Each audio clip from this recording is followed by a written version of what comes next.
Ela não era uma guerreira com espada. Não comandava exércitos pela força do braço, nem usava armaduras reluzentes. Sua arma era a fé, seu trono, uma simples palmeira no deserto. E ainda assim foi ali, sob a sombra de sua sabedoria, que Israel encontrou direção em um dos períodos mais caóticos da sua história. Esta é a jornada de Débora, a mulher que ouviu a voz de Deus em meio ao caos e liderou um povo inteiro com coragem, discernimento e convicção. Naqueles dias, Israel estava mergulhado em opressão. O povo havia se afastado dos caminhos do Senhor e, como consequência, caiu sob o jugo cruel de Jabim, rei de Canaã, cujo comandante do exército era Sísara, um guerreiro temido e implacável. Por 20 anos, os israelitas viveram sob medo e humilhação. Suas estradas estavam desertas, as aldeias abandonadas, e não havia quem ousasse empunhar uma arma. Era um tempo onde a esperança parecia enterrada sob o peso da opressão. E é nesse cenário desolador que surge Débora, profetisa, juíza e mulher de Lapidote. Sentada sob a palmeira entre Ramá e Betel, ela julgava as causas de Israel. Mas sua missão ia muito além de resolver disputas. Ela era a voz de Deus em um tempo em que o povo havia se calado. Sua escuta não era apenas sensível às dores do povo, mas atenta à direção divina. E quando Deus falou, Débora agiu. Ela chamou Baraque, filho de Abinoã, e entregou-lhe uma missão clara: reunir 10.000 homens das tribos de Naftali e Zebulon e marchar até o monte Tabor. Ali o Senhor entregaria Sísara em suas mãos. Mas Baraque, mesmo ouvindo a ordem direta do profeta, hesitou. Seu coração tremia diante do poder militar inimigo. E então ele respondeu: se fores comigo, irei; se não fores, não irei. Débora não recuou. Sua liderança não era feita de discursos inflamados, mas de presença firme. Ela não buscava a glória, mas estava disposta a ir à batalha, mesmo sabendo que a honra pela vitória não seria de Baraque, mas de uma mulher. Ainda assim, ela foi. E com ela foi o Deus de Israel. Ali, no Monte Tabor, os exércitos se encontraram. E Deus, em sua soberania, causou confusão entre as fileiras de Sísara. A chuva tornou o solo lamacento, impedindo os carros de ferro de avançar. As rodas emperraram, os soldados se dispersaram. Baraque e seu exército venceram. Mas Sísara fugiu a pé, buscando refúgio na tenda de uma mulher chamada Jael. Jael, mulher de Heber, não era israelita, mas seu coração estava alinhado com a causa do povo de Deus. Quando Sísara entrou em sua tenda, cansado e confiante, ela o acolheu com aparente hospitalidade. Deu-lhe leite, cobriu-o com um manto e esperou que ele dormisse.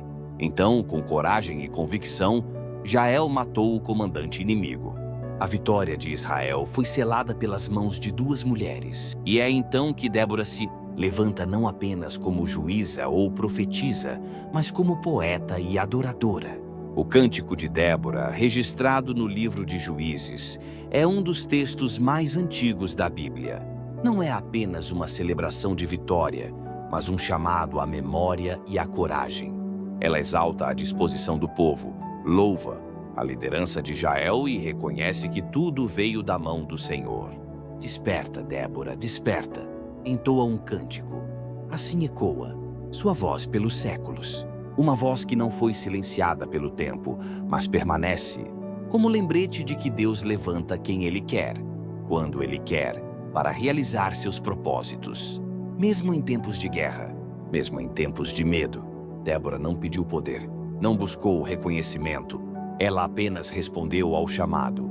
Sua liderança não foi marcada pela imposição, mas pela inspiração. Sua coragem nasceu da certeza de que Deus estava com ela. E por isso sua história atravessa os séculos como exemplo de liderança. Verdadeira aquela que se ajoelha para ouvir a voz de Deus antes de se levantar para guiar outros. Nos dias de hoje, onde tantos se perdem em busca de autoridade, sem propósito, o exemplo de Débora nos desafia e confronta.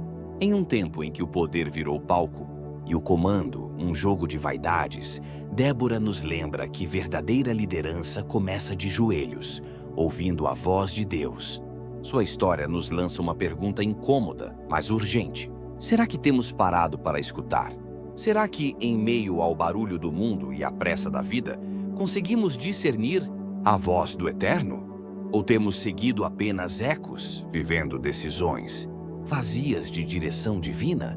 Estamos dispostos a responder mesmo quando a resposta nos leva à linha de frente do conflito onde há risco, exposição, sacrifício?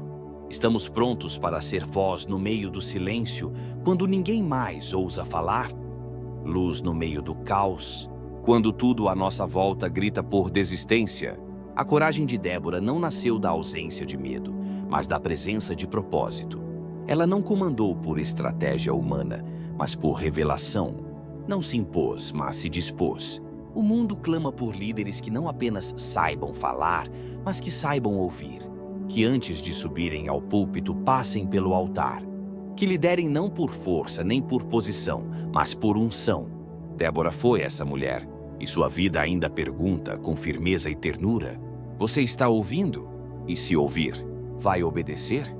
A história de Débora nos mostra que coragem não é a ausência de medo, mas a decisão de agir apesar dele. Que liderança não é sobre controle, mas sobre serviço. E que quando confiamos plenamente em Deus, Ele nos usa para transformar a realidade ao nosso redor.